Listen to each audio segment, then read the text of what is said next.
So let me introduce you to Dr. Shalini Anand. She has done quite a bit of research over the years and has worked at many places. She has worked in EdTech. She has worked with, and she will talk a little bit about her background herself. Then she will, this was a paper that she proposed and many people in our community liked and wanted to do. So, and it's really a very, very interesting paper. So with those words, I'll get out of the way and yield the floor to Shalini. Thank you, Dr. Kumar. You're on mute, Shalini. We can't hear you. Oh, no, maybe I'm wrong. Sorry. I can hear her.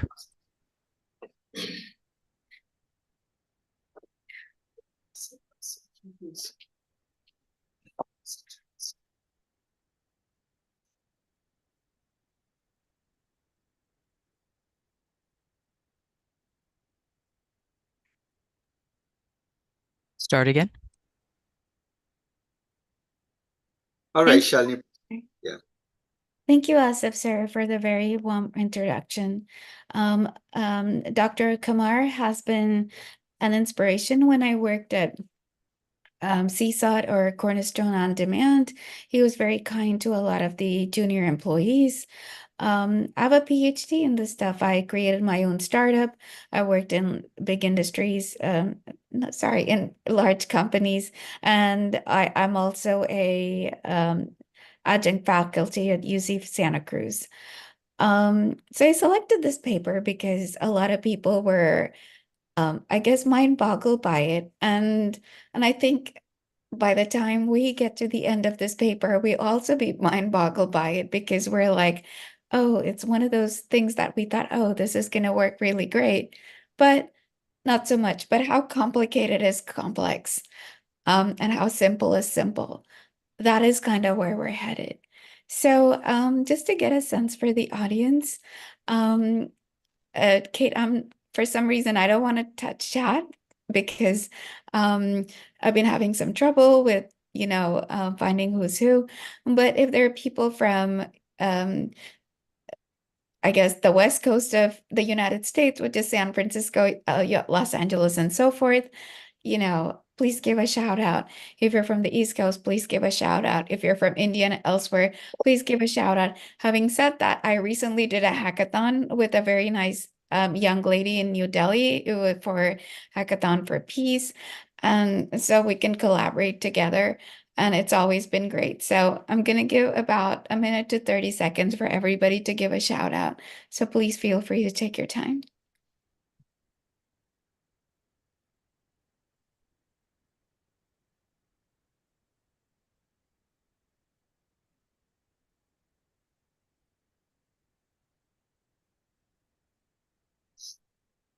Okay, I'm going to be very brave and see. Oh, actually, Chad is in Europe, Fremont, Europe. Okay, got it. Central Texas. Manoj! Oh my gosh. Hey, Manoj, much love.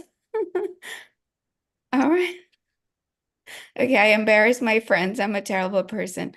But okay, having said that, all right. So how many people have dealt with complex data? What is the difficulty in complex data that you've dealt with? Because when we get into layer selective rank reduction, the ideas proposed in this paper is interesting, but if you look at some of the quick and fast experiments that I've done, it's also interesting. So I just want to prepare you for that. So I mean, you can unmute and speak out loud as well.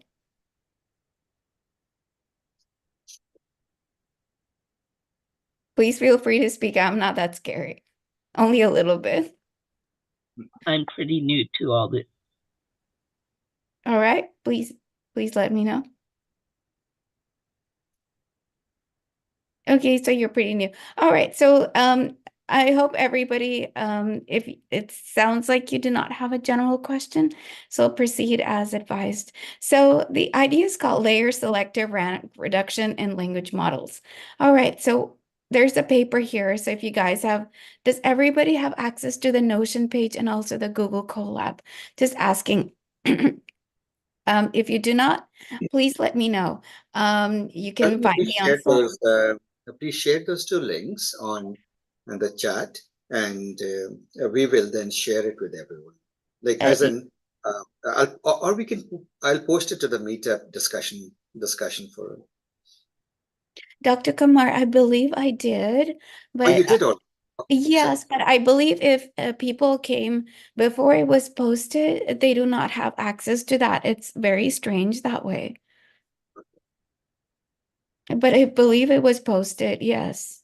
But I can post it again, yeah. It can be posted. We'll take Shalini, care. sir, this is Supal here. Shalini, you go ahead. I have the link. I'm posting it. Okay, thank you, Sukhpal. That's very nice of you. Yeah. Okay. Okay, so this in the Notion page. So we do have, sorry, my voice is a little coarse because it's cold in California and I have a little bit of a cold, but I can still function. So having said that, so we're looking at, the truth is in there, improving reasoning in large language models with layer selector rank reduction. So it's kind of like a tongue twister, but at the end of the day, what they're saying is that even if you have something so complex, we can simplify it and we can turn it into something that you can use. But here's the thing, how simple is simple? How complex is complex? I think that's the question that they did not answer. But furthermore, they actually did propose a really good network in the sense that they looked at the at how complex and how not complex things are. So I think on a philosophical level, that's what we're going to look at. But on a very lighter level, what we're going to look at is the several different how we actually see some of the ideas that they have. So the GitHub Colab is our experiments on some of the ideas that they have proposed. And finally, we look at natural language processing, and also we look at CFAR or image processing. We look at CFAR 10 and CFAR 100. So we look at small and we look at large, and we look at how far this idea actually takes us. Okay, so having said that, let's get to it. Okay, so understanding large language models. So transformers have been, apparently they're going to do AGI. It's really out there. Okay, so I really like this guy. I believe his name is Jay Alamar, and he really explains what transformers are. And he says, he explains how transformers what transformers are, but in the bigger sense of things, sorry, did I hear a question?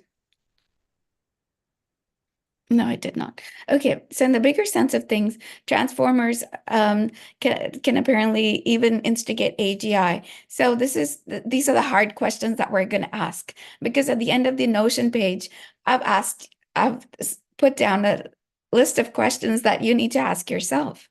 Is this something that I want to work with? Okay, so the other thing that we want to work with is the power of scale. Okay. I know a lot of people are not big fans of this because, it's asking really hard questions like, like GPT-3, GPT-4, is this skill, what is going on? The idea is that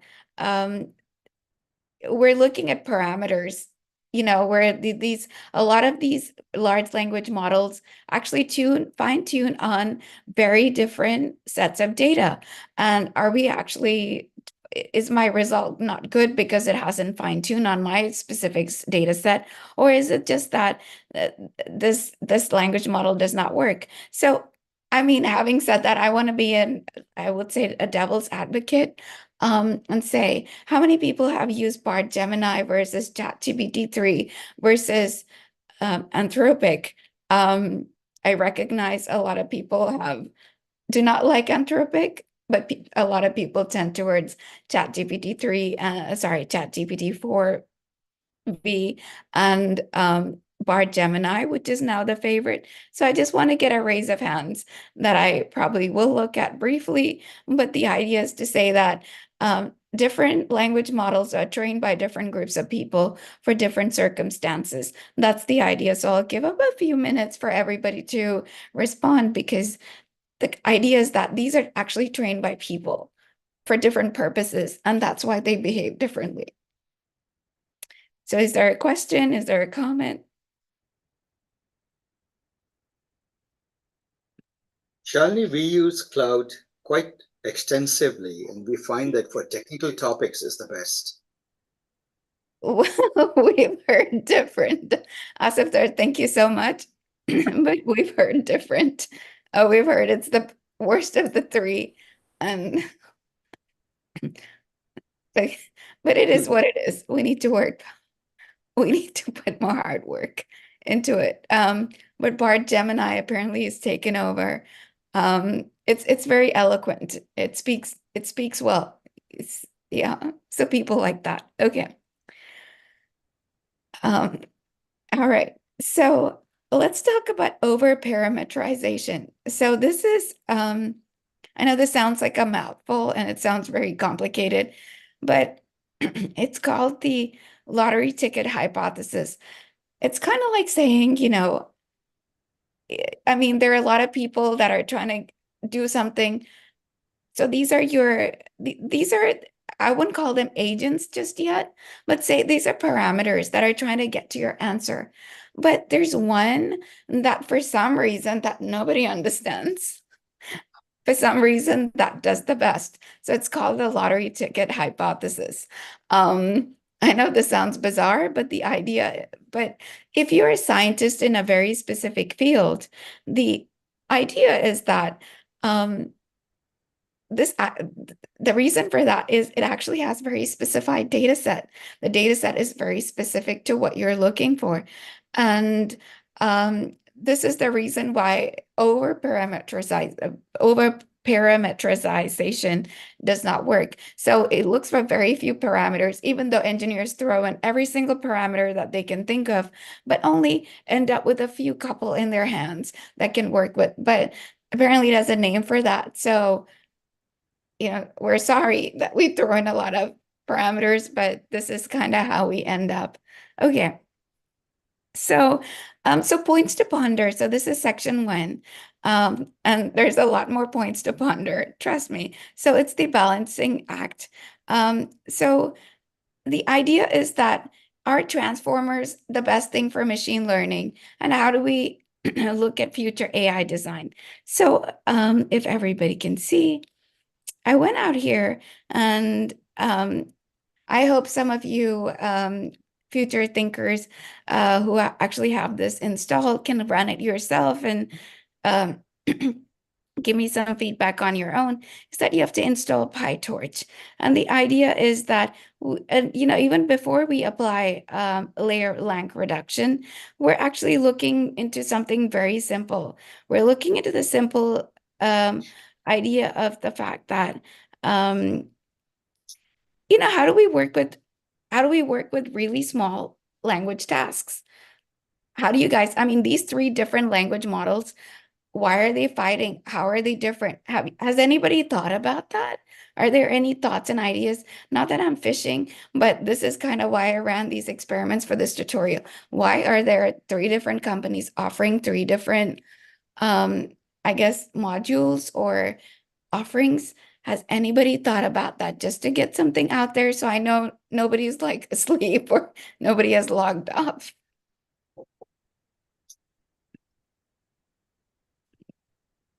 Hello?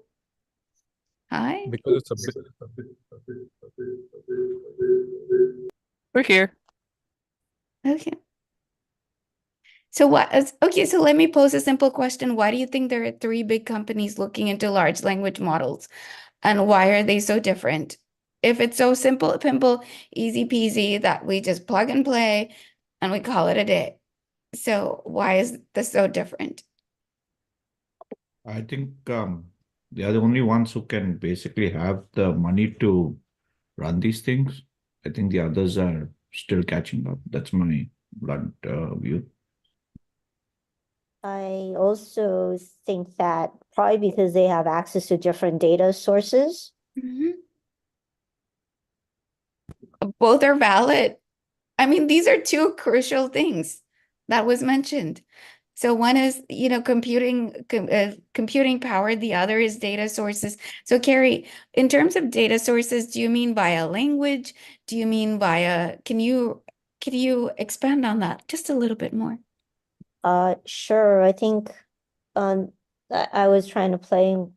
I think initially when it came out, I was playing with ChatGPT and Bard, and I attended a couple other meetups, and they're all saying how each LLM has their own personality, and I thought that was kind of interesting. And so I think that's what you were saying is that it depends on what sources. I think Bard was pretty much predominantly like from Reddit and from the internet, where ChatGPT was a lot of based on, specific proprietary or maybe book based. I'm not quite sure. So I think that's where, depending on how they're building, either their training data, sort of like if I'm reading mostly nonfiction versus another person's reading a lot of fictions, we are going to refer to different things. Got it. So let me pose this question. I think Carrie made a great point because this is a difficulty that large language models were having. So you say something like, I want to create I mean, this is such a bad story. I don't like this story. I want to create it into a whimsical character that talks about, I don't know, let's make it light. The rains that happened in the Bay Area around 2023 that, destroyed a lot of trees. But, a lot of people were, oh my gosh, there were heavy rains in San Francisco.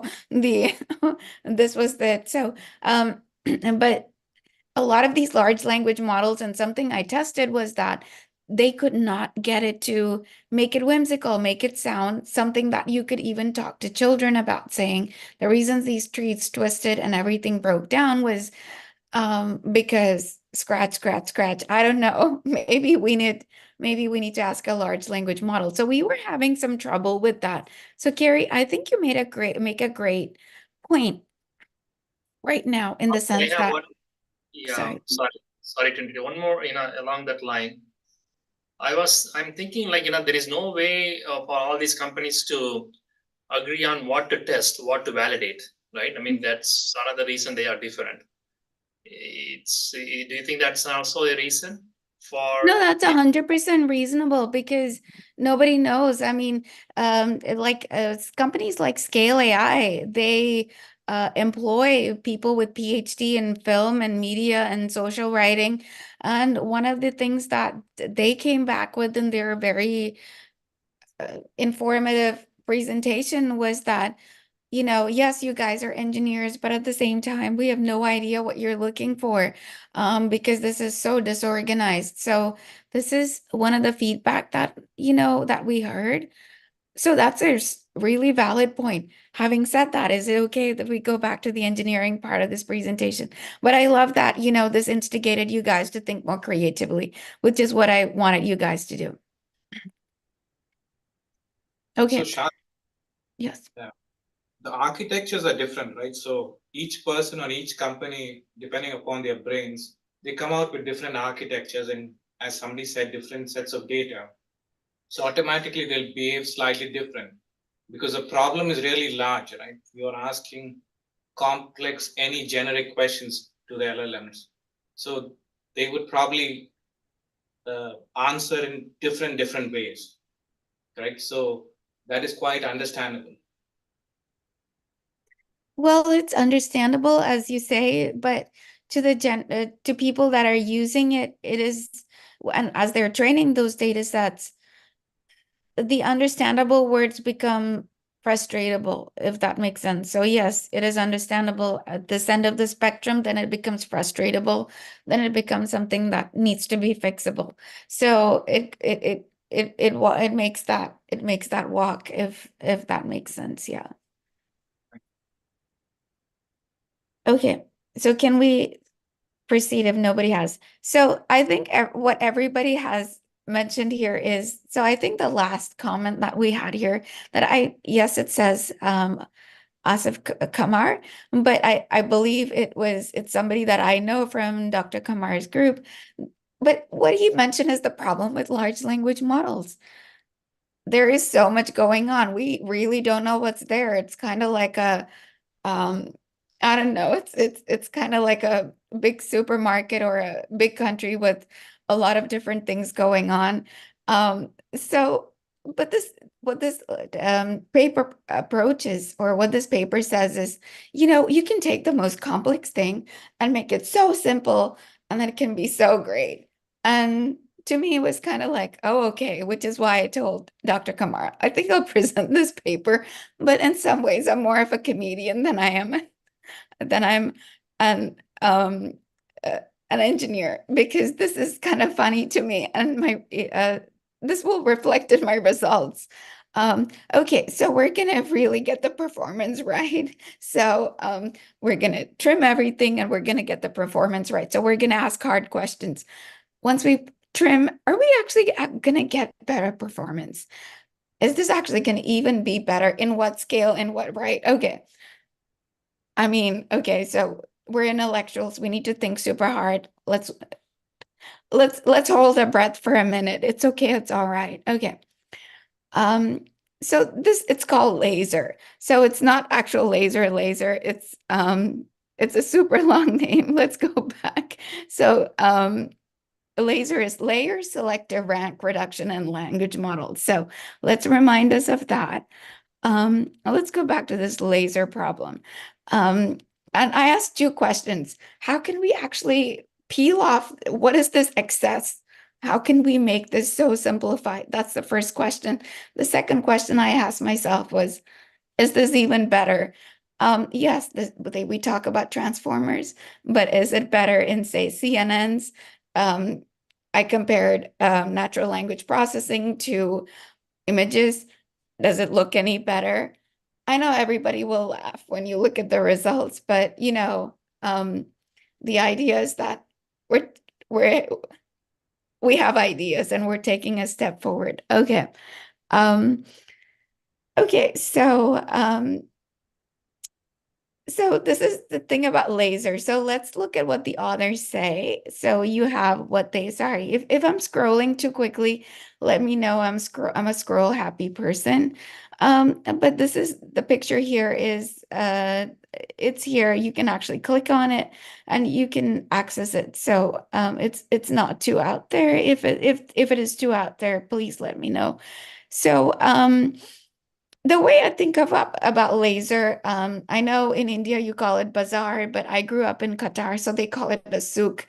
So think of it as a souk. So each vendor has scales and a conversion charts, and it helps you trade for one item another. So you can buy souks. We buy a lot of gold. I never bought any fruit. I personally never bought anything at the souk, but mostly a lot of gold and clothes and things like that. So it was like kind of high priced. So the idea, based on this souk hypothesis, this laser idea is like, okay, we're going to take this something that, is so complex, where different vendors have different concepts and different ideas of selling gold, because gold is a concept. And I have this argument. I have a younger male sibling where he's like, yes, you think this costs that much, but go to a street down here and they'll give you a different price. And I'm not financially, let's say financially adept or financially apt. So I did ask a different number of people and they weighed the same gold and they gave me different answers. And I'm like, wow, that's really weird, because you need to have a formula. Weight times something needs to have an answer. So, but he's like, no. So what's the difference? So this is why I called it a souk or a bazaar, which I imagine would be the same thing, where so so these authors have different, so this is a formula where, okay, there are different weights, but there's a lot of different things going on. As we get the input and we go to the output. So there's an input and there's an output. We have a linear layer, we have a self-attention layer, we have a non-linear layer, and a point-wise addition. Okay, this seems like a whole lot. What is this? What is this? What does all this mean? Okay, so what they're saying is that from input out to output. So I can't remember the voice, but I think I know it is. Say you have an input and we're going to an output. There's a lot that this is doing. This is doing all of it at once. Okay. Let me try this. I know I gave the gold situation. Does anybody have a better metric? I mean, because this is just an argument I had with a male sibling. Does anybody else in the audience have a better analogy for this? Because so that I can explain laser better, what laser is, or laser in this context.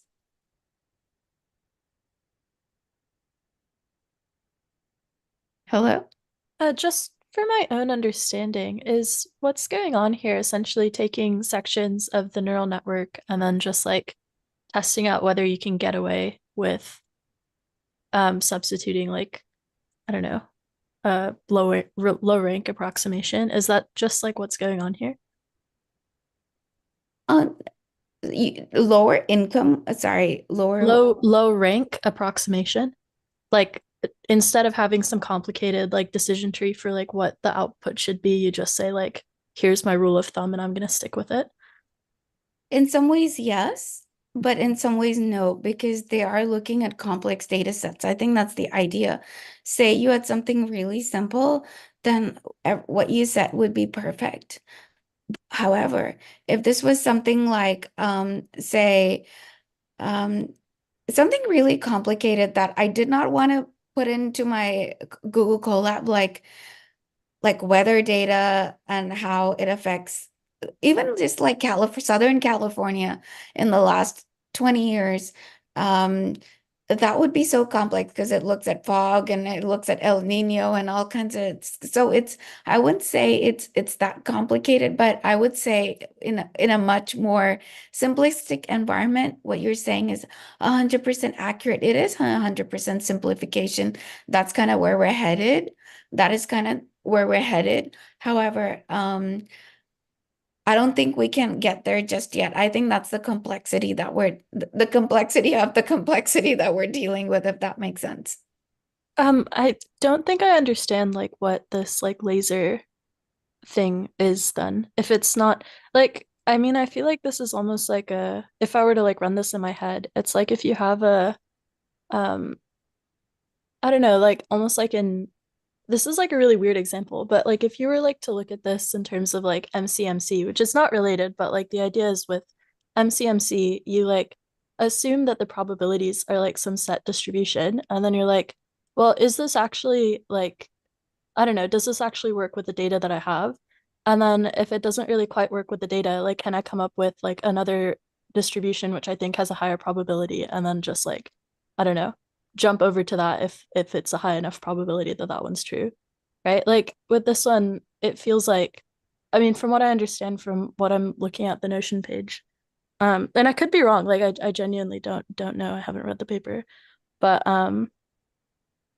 like you have this really, really, really big model that's really computationally expensive to run. You want to make it more efficient.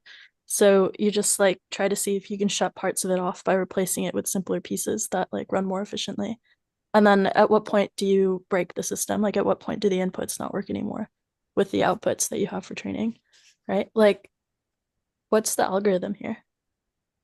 Right. It's not one algorithm. I think that's what they're talking about. It's not one algorithm. It's several algorithms, or it's a machine learning algorithm, which is not just one algorithm.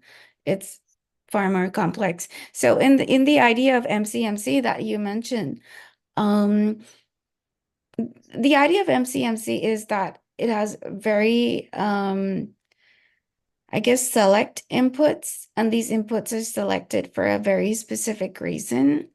But in this concept that they're talking about. Yes, you can simplify, but or they would just have called it an MCMC, you know what I mean? But they have not called it an MCMC because it is there are so many things that we need to I guess observe. So it's not a one day problem. Which is kind of something that I'm trying to show in the Google Lab that I created. It's not a one shot thing. It is something that you have to observe over several different experiments to really figure out what's going on. So I think the difference between MCMC is that this is it's kind of like a mixture of experts, but I don't want to call it that. It's not really, because mixture of experts is different, but it's different ways of, it's more like a gradual or gradation of mixture of experts, which is not what mixture of experts is. But it's a different algorithm altogether, which is why I was interested in this paper, was because I think it's going to become a new thing in itself, but people don't get it. It's not a Markov chain Monte Carlo. It's not over here where it's a mixture of experts. It's somewhere in between. I think I don't quite like, I guess, what exactly is the process behind deciding like how to change the underlying, like? I think that's the rest of the paper, which is what we're trying to figure out. And I think, this is for one small set that they have done, but this is, and also we're also at 640, but it's also for the other set. So it's kind of like explaining Markov chain Monte Carlo, which is much deeper. The idea is not, it's not selective to one issue, or I guess one parameter, but it's kind of like it goes back to what it says, no free lottery theorem, where it's not like you find the best parameter, but it's kind of like iterating through the several parameters and saying, okay, this is better, and like selecting through. So it's kind of like it's very interactive in that way, or I would say it's very it moves very quickly in that way. So say you have 10 parameters and only 3 are really good, but how do you know what the 3 is the best? Can you do MCMC? Yes, in some way, but it's not the best. I personally have tried it, believe me. And they're on the other end of the spectrum. Mixture of experts is, creating music, which is another end of the spectrum. So if you're having some trouble understanding, it's like taking it to task and actually working through your data set and using the techniques that these individuals have proposed, and actually looking through every single hyperparameter and figuring out which one is the best. So I think that is the kind of the dull way of saying, but I think there's a lot more that they're saying, if that answers your question. So there's MCMC, there's mixture of experts, and there's something in the middle, which is what they're proposing, which is the laser method, which hopefully they find a better name. But I think that's kind of where they're headed.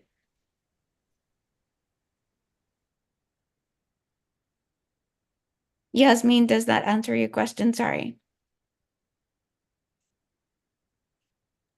My name is Yeshila, but Oh, so I'm sorry, Yeshila. I think I'll just read the paper. Okay, thank you. Okay. All right. Well, thank you, Yeshila, for the and sorry for getting your name wrong.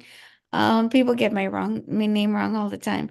But however, let's move on. Having said that, let's look at so what this has is, it has this. Sorry, not to interrupt, but Hamad also had a question. He's been raising his hand for a while. You kind of answered the question that I had as well. I was just confused on like, in a broad sense, was the whole like advancement of laser the process of like it choosing what to prune off, or just the fact that it's pruning off things to begin with? That's a great question. So it's not, it doesn't choose what to prune off. It's pruning off is what it does. So choosing what to prune off, which is kind of what, if you look at the very end of the notion, is kind of what I'm asking you guys, is later better than SVD? So I don't think we're gonna get there just yet, but because you guys are so smart and asking good questions, but the idea is that laser actually does tell us, or laser is the idea of pruning off, but we have to figure out what it's pruning off. So it's one of those things, yeah. It doesn't tell us what to prune off. You've got to figure it out for yourself by other mechanisms. Okay, yeah, that's all. That's all. Okay. All right. So can everybody go to the bazaar or the souk, or is everybody in the bazaar souk mode buying gold? Okay. So I made it about apples, but when I was speaking to my sibling about our life in Qatar, it was about gold. Okay. So it's interesting because there is this equation. I know Asif sir is an expert at explaining equations to people, so let me explain it something differently. So there's a linear layer, there's a self-attention layer, there's a non-linear layer, and there's a point-wise layer. So this sounds really confusing. So I created this because even I get confused myself. So what does this all mean? So linear is, some vendors have one rule. If you have this much, I pay you this much, or you pay this much, and that's it. Bye-bye. Okay, so non-linear is, it's more unpredictable. So I made it about apples and oranges, not about gold. So how do you calculate that? They have a very, it's based on the person or something. I don't know what it is. So I think, which is the difference between 0.5 nonlinear 0.5s and point-wise and self-attention are three different mechanisms. So the thing about nonlinear is it depends on the quality of jewelry that you have. Is that somebody that you're gonna buy? I think point-wise, if you want a different example, please let me know. But point-wise is based on what they have, bought and sold before. And self-attention is before buying on the other, they would say this meant something to somebody, but they had to sell it for these three reasons. These are all points of contention where I scratch my head because, but having said that, these three mechanisms, whoever created this algorithm was highly in tune in terms of how input goes to output. Say you have something that you want to do, how does that impact your output? So say, for instance, you have I know this says capital Japanese, and I tried this myself with people at work, and let's just say it was comical to say the least. But having said that, so we have attention, we have nonlinear activation, and we also have point-wise addition. So the ideas with that is each of these layers provide different sources or different mechanisms of how we can view this input.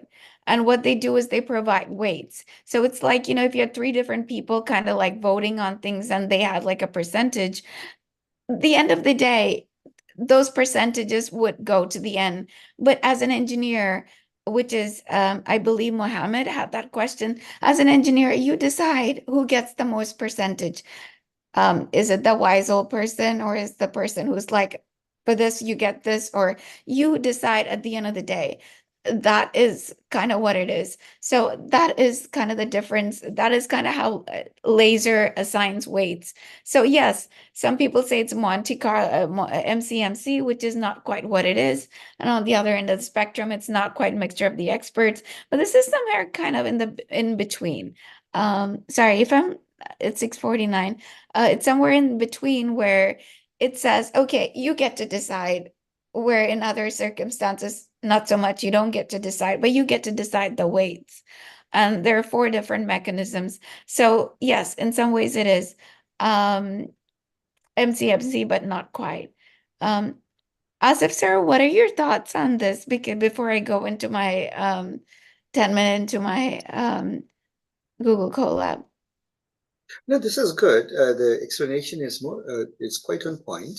The thing is, as you pointed out, this sits somewhere and differs from each of them. It's not singular value decomposition, because you're not creating, for example, to use your example, which I find very colorful, you're not saying, let's start with spaghetti sauce rather than the ingredients, which would be the SVD way of looking at it.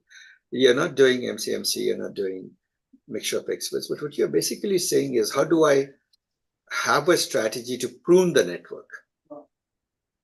Know what is relevant and what is not, and so forth. And very interesting paper, but I need to myself study it a bit more. So one of the comments I had, Asif and Shalini, was these were done on 6 billion parameter models. So somewhere down in the paper, they mentioned that. Yeah. But the newer models, which are much bigger, the epoch is just one for the data set that you run through it. So I'm not sure that even if you do the laser, you may be, depending on what you're testing, you may not know what you have lost on something else unless you run this across the entire gamut of things that you are testing it against. So because the parameter space is so big that I doubt that we can understand all the layers, what is happening over there. So some of the background behind that, Dr. Asif, is from what Wolfram talks about, the intuition behind the first 2 or 3 layers. But he says beyond those 2 layers, it is basically goes into this irreducible computation that you just have no idea about what it is doing without going through the whole motion of running through it because of the complexity of what is involved in it. So that's why I would suggest to take this with a pinch of salt. That's my personal opinion. I don't know if others So have I any think let's other go opinion. really quick. So I think having said that, I think what you say is true. I've trained it on 2 complex models, and actually laser does, sorry, let me go back to the Notion page. So this is for work, and I did train it on 2 complex models. Laser actually does a pretty good job. So, but it depends on, when you say intuition, there are 2 intuitions: intuition of the engineer and intuition of what is being presented to you. So if the engineer actually has good intuition in terms of what they're looking at, the response or the answer is on point in terms of it. We get better accuracy, we get better precision, and so on. So these are the metrics that we are counting on. However, for this specific tutorial, I looked at something that was way more simplistic. And can I show you guys? Yes. Okay. So I want you guys to run it. I know this is not like a fun thing you would do on a Saturday or Sunday night, but so install PyTorch. That's good. And then I did the whole thing about layers, blah, blah, blah. So layer selective reduction. Okay, so let's go through this. So later rank reduction. I did my whole Python thing, and okay, I got my what I did not get to do with this Notion is create, like, sometimes you run into some issues with multiplication. I know some engineers run into these issues. I did run into some of these issues with this specific project. So I wanted to add that. So I'm like, okay, so that's a first start. And then how do you apply it to a neural network with model optimization? So there's that. But then what really got interesting was that I created a simple language model, and not simple language model, which is what the third block of code is all about, which is rank reduction and not rank reduction. And I looked at the size again, which means the idea is that it works. So it's just a simple classification. That's the next thing I did. And okay, then there's this again. But what I want to really go quickly back to is that I looked at CFAR. So I looked at so CFAR 10, which is I adjusted the hyperparameters and so on and so forth to see, with the with the complexity training and not complexity. And CFAR train is a big image data set. And this is the result I got. So both were at 51. And I thought, okay, that's not good. Okay, so let's try again. So, and then I tried CFAR 100. And so I tried 14 and 13. I did not have enough epochs. So I only had 10 because I wanted you guys to run it without having to access much computing units that, larger companies can. And, actually, the simplified model did worse. So the point I wanted to make here is that I know this is kind of underwhelming as opposed to, great, is the fact that, yes, this is really good. And this is what I want to come back. Yes, we have 5 more minutes. But what I want to come back to the fact is that they use these big data sets. Look at Roberta, which is pretty good. Laser did just slightly better. Okay, slightly better. Model JPDJ. Okay, this is much better. I don't know what JPDJ data set they were using, but okay. Llama did slightly better. Having said that, JPDJ is not open source yet, so I don't know what they use. So that's different. That's interesting. But having said that, this idea of pruning, finding the right data set, this has been an engineering project problem for the longest time. We really do not know. So there's other stuff in there. Asif sir, I know I'm coming on my hour. I asked a whole bunch of other questions. Is there any interjections that you wanted to make?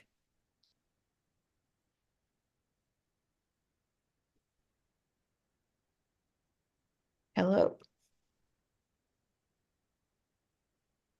So one question, Shalini, is it seems to be you're picking up layers, especially the feed-forward layers, and doing SVD in the code, in the Jupyter notebook that you showed.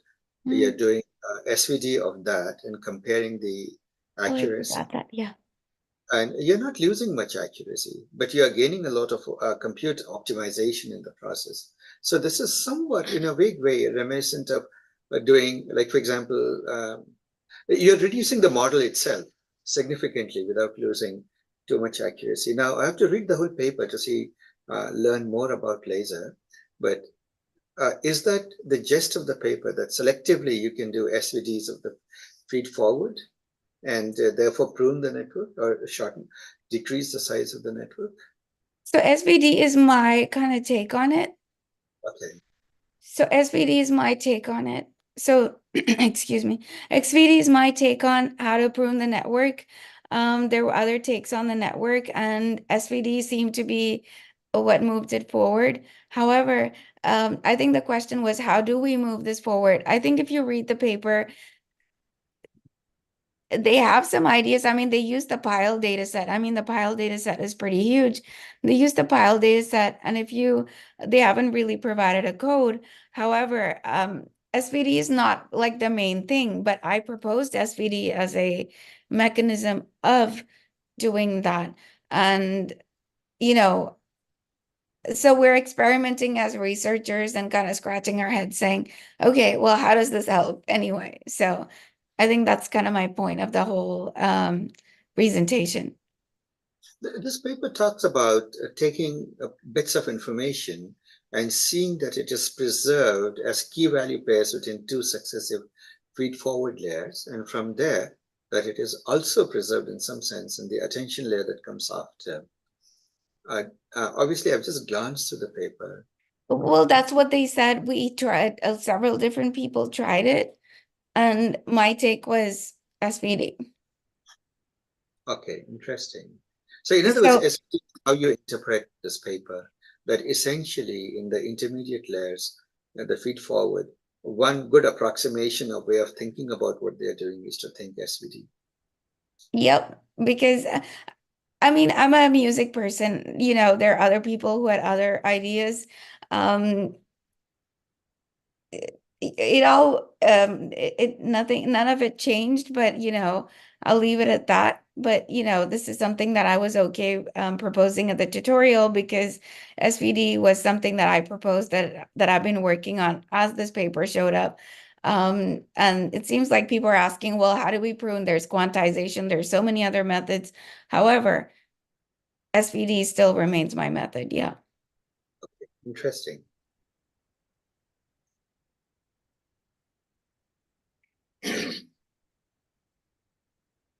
I So mean, this we're is coming on the hour. Is there any other questions? Because Krishna this has yeah. yeah, This is something all the the big guys like ChatGPT are they also thinking about this sort of using I this can't say idea? that for sure, but I know the research teams have worked on this. Okay. Thank you. The research teams have looked into this, and my take was SVD. Yeah. I mean, I'm an SVD person, you know, for a long time. I think I'm convinced of it. Maybe I need to break out of the mold and try something else, but it did pretty well, even with complex data sets related. We looked at everything from, I think that's the other thing that the paper talks about. Look at different data sets. We looked at NLP, we looked at audio, we looked at video, we looked at images. And, SVD did the same thing, or the concept amplified. That's kind of where we are. Yeah.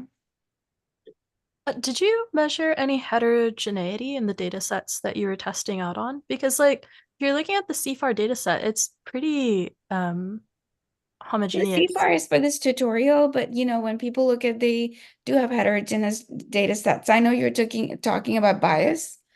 But It's not just bias, right? It's like, what if you see data that like you might not have had in the training data set, especially for these large models, because it's kind of like you're limited to the training data that was available on the internet. But say you want to take one of these models and then you don't have a lot of compute space, but you're like in a new research context in which like you've never seen this data before.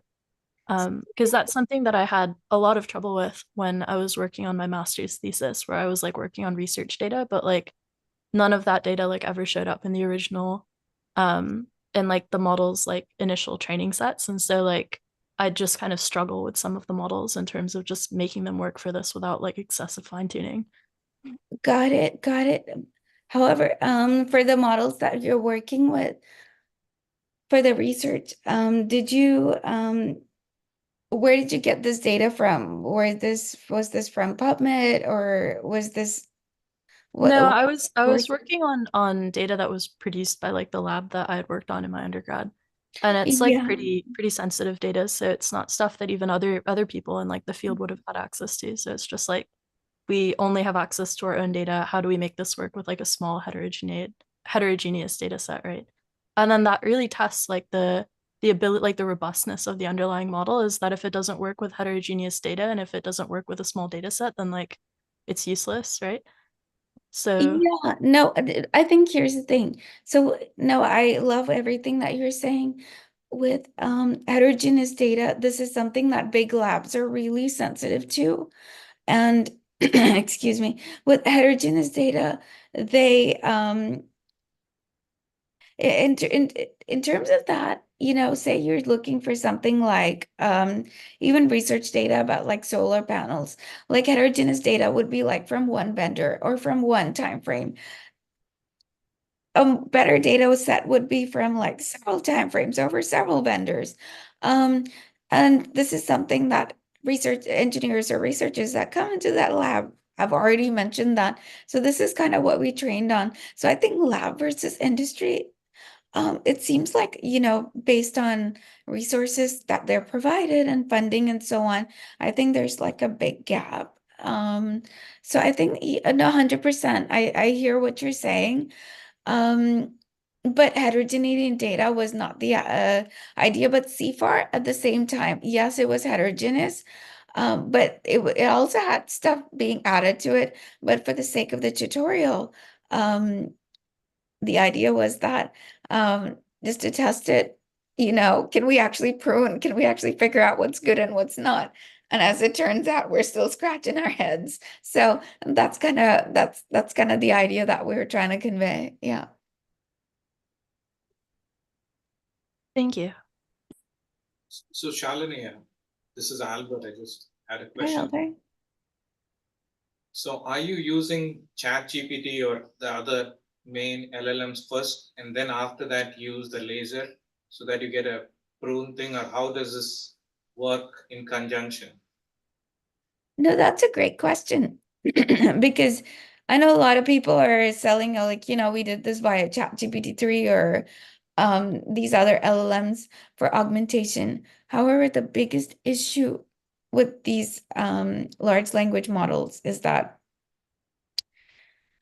they're very specific to certain data sets, and sometimes, even prompting doesn't take them that far, it doesn't, the kind of augmented data sets that you want, it maybe gives you an inkling of what you do, but it doesn't take you that far. So I would suggest definitely using these LLMs, but I would say, think about what you're prompting towards, think about what you're asking it to do, and then take that, and then if you're still prompt it towards something that's giving you something even better. So it's a chain of prompting.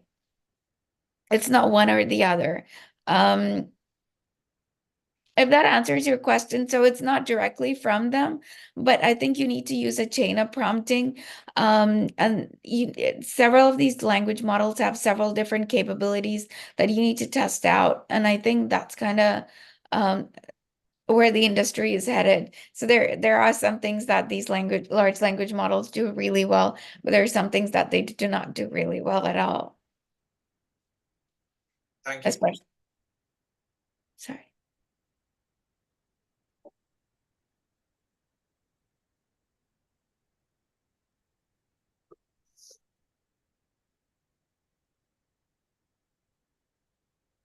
Shalini, thank you for taking the time and presenting this lovely paper. It's certainly an important paper that you brought to our attention. We should all, I suppose, read it more carefully and see what's there. And thank you for creating the Jupyter Notebook. It must have taken you quite a bit of effort. We really appreciate that. Yeah, the idea behind the Jupyter Notebook is that it's not very simplistic in terms of I think somebody said, do we know, does this paper tell us what to prune and what to prune? The answer is no. That's all I wanted to tell you with a Jupyter Notebook. If it had one I guess not response, if it had one liner, it would say, no, it doesn't tell you what to prune, because I went through several different code sets to figure out that it doesn't,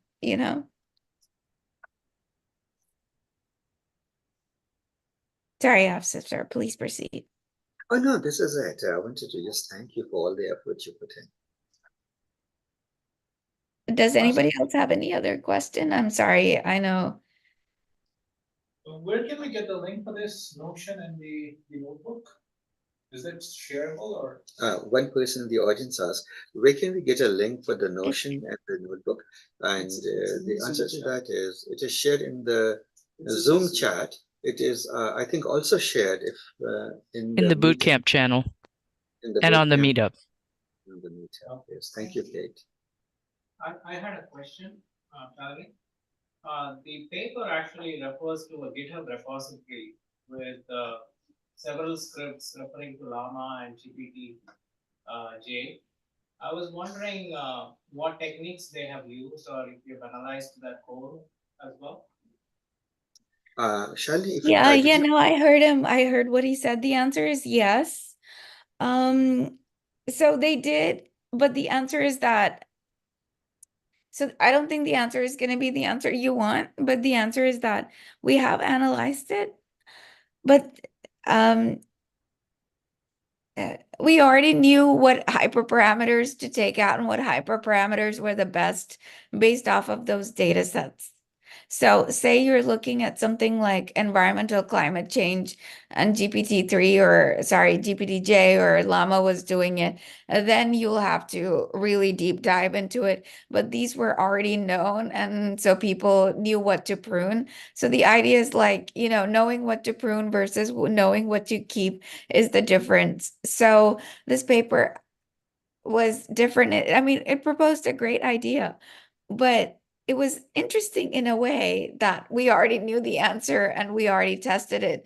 But for this tutorial, I tested it with other things like CNNs. I know, Asif, sorry, you mentioned SVD, but I also did CNNs just for my own entertainment, and it still gave the same answer. So it's kind of like a moment to scratch our heads and think, okay, what are we removing from these complex data sets again if we're not doing dimensionality reduction? So to answer your question, people knew in advance what to how to deal with those data sets because they were already available. So can I ask another basic question? What's the idea behind this pruning? Is it to increase the accuracy or understand the model? So I think it's Lakshmi Narayan. I mean, look at that response and you tell me the answer. This is your guess is as good as mine. This is what we have, but I think the concept is interesting. That's what excited a lot of people. The concept is interesting. It's one of those things that it's like, wow, okay, that's a great paper, but that concept is interesting. But this is the results they got. It's not much better, but the concept is interesting. So yes, it is to increase accuracy by dropping certain parameters that are not useful.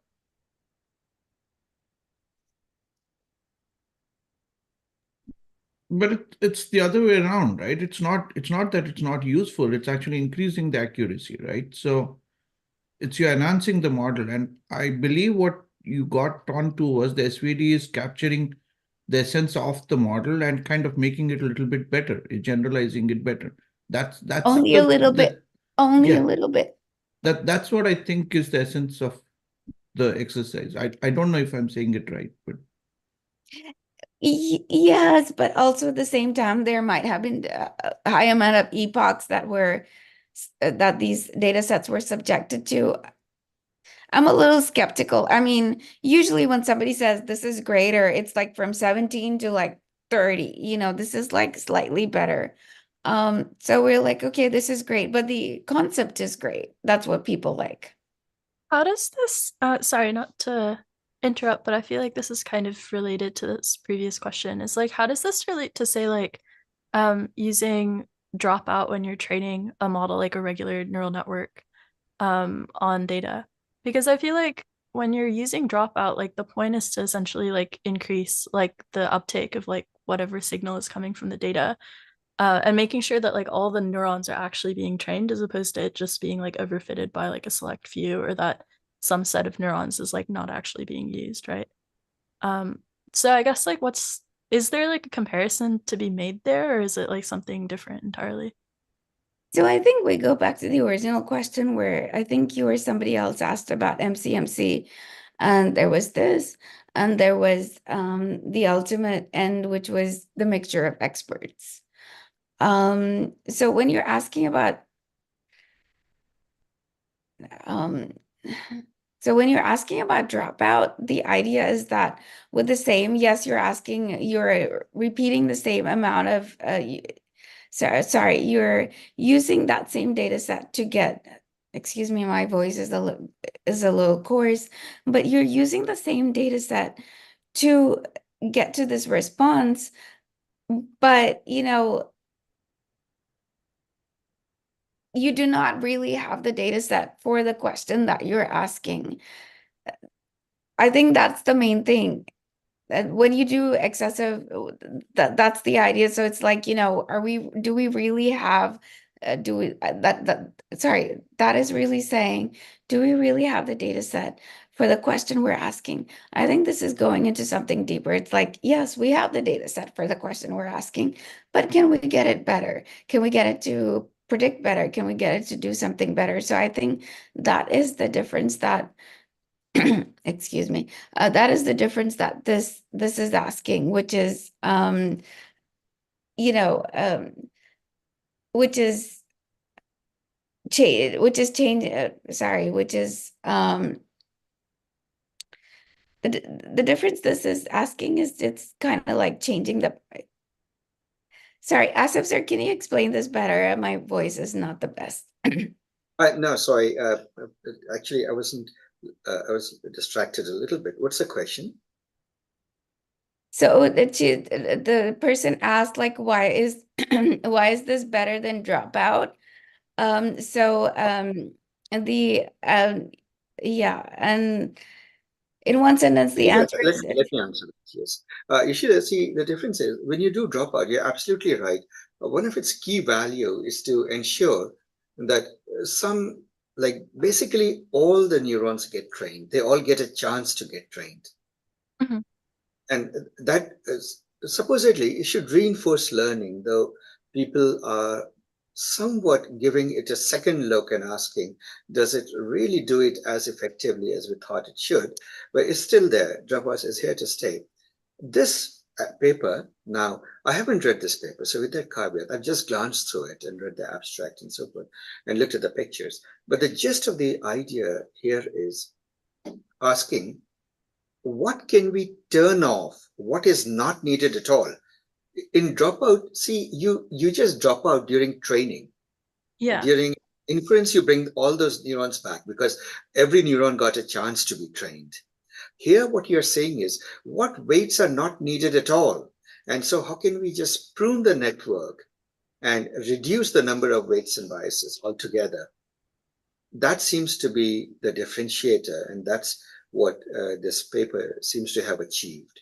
Now, how it seems to have achieved, I suppose we have to parse through the paper more carefully to get to it. So, sir, it's not just parsing through the sorry, it's not just parsing through the paper, but it's parsing through the data sets. I think what this lady's asking is about Dropout. And yes, she talked about neurons, but yes, I think everybody in this audience know that that's kind of what Dropout does. But then she's asking about how does this different from Dropout? Yes, in some ways you do answer it, but I think, to say be a simpleton, you choose what drops out and what doesn't, but it sounds kind of lame sauce, but there you go.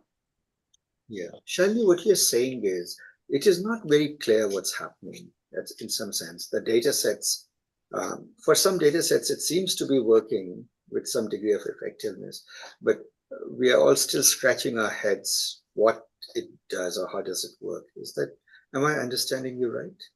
Yeah, no, it's 100% correct because this concept works really well with some data sets, but not with others. Yeah. Yeah. Hamad has a question. Yeah, that's the same thing that I was gonna ask, was just that, like, is laser just the concept itself of pruning, not the actual process of finding what needs to be pruned? I think you asked the same question again. What needs to be pruned is your experiment. That is your experiment. So you need to experiment on what needs to be pruned.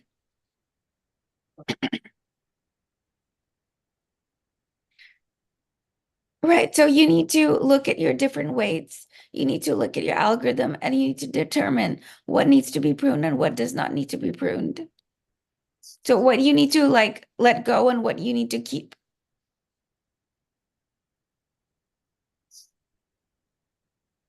So you need a list of your hyperparameters. I'm sorry. Am I the only weirdo who keeps that? I think I got it up there. I'll look at the paper. Definitely a very interesting paper. I think time to dig into it. And a great job, Shani, for creating this presentation and for putting it all together. Yes, awesome. Thank you, Asif, sir. Thank you, Kate. If there are any questions, sorry, my voice is a little coarse today, but if there are any other questions, you can definitely ping me via Slack or any other mechanism that you choose. I know some people will ping me via email through support vectors, so I would love to answer your question. It's just that I guess by 7:30 I have to go. But I guess I still have 5 more minutes for any other questions on people's experiments. It's just that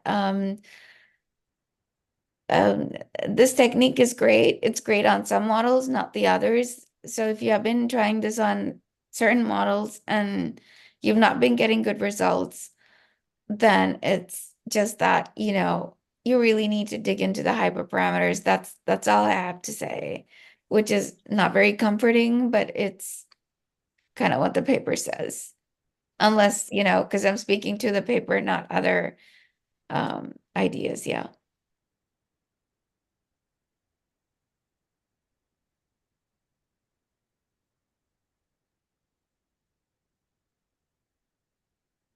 Any more questions, folks, before we end the session today?